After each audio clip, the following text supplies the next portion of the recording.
Magandang araw po sa inyong lahat mga kapalarista. Yan.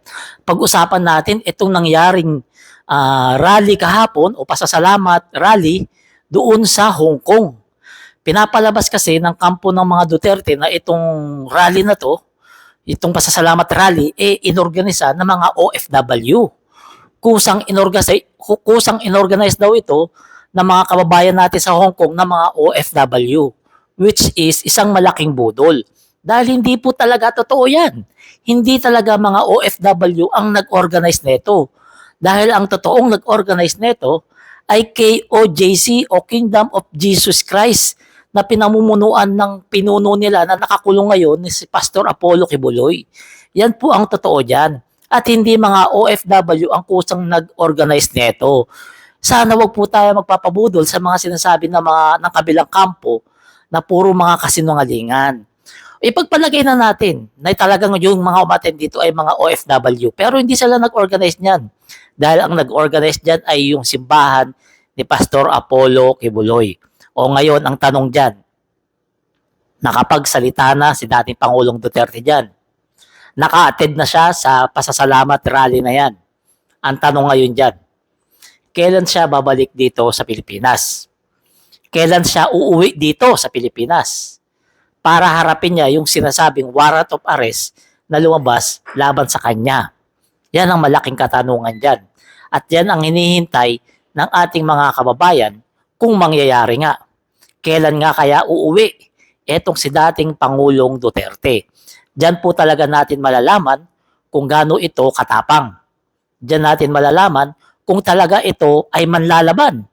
At diyan natin malalaman kung papalagan niya ba ang ICC. Na gaya ng lagi niyang sinasabi na pagbabarilin niya ang aaresto sa kanya. Ngayon, may nakita akong video kagabi doon sa Davao City Airport. Ang sabi doon sa video na yon, nabasa ko sa comment section, naghahanda na raw yung PNP sa pagdating nitong si dating Pangulong Duterte para arestuhin daw. Yan yung sabi doon sa video na yon. Ngayon, malalaman lang natin yan, makukumpirma lamang natin yan kapag itong si dating Pangulong Duterte umuwi na talaga galing dyan sa Hong Kong. Pero kung yung mga kababayan natin ang ating tatanungin, naniniwala sila na itong si dating Pangulong Duterte hindi na uuwi dito sa atin at patuloy na magtatago doon sa Hong Kong.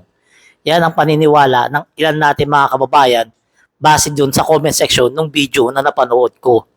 Wala namang problema kung magtago siya dahil syempre diskarte niya yan.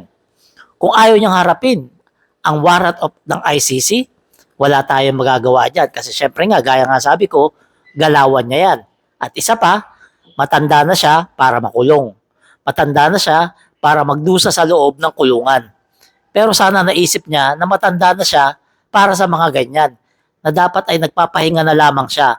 Kaso ang nangyari, imbis na magpahinga, imbis na mag-enjoy sa buhay, sa piling ng pamilya, eto, magtatago-tago na rin, gaya ni Harry Roque. Pero tingnan natin, gaya ng sinabi ko, malalaman natin ang totoo pagdaan ng mga ilang araw. Kung ito bang si dating Pangulong Duterte, uuwi dito sa atin, o mananatili sa Hong Kong at patago-tago na lamang for the rest of his life. So kayo lang sa tingin nyo, uuwi ba siya o magtatago na lang? Comment nyo na lang yung reaction para ating mapag-usapan. Salamat.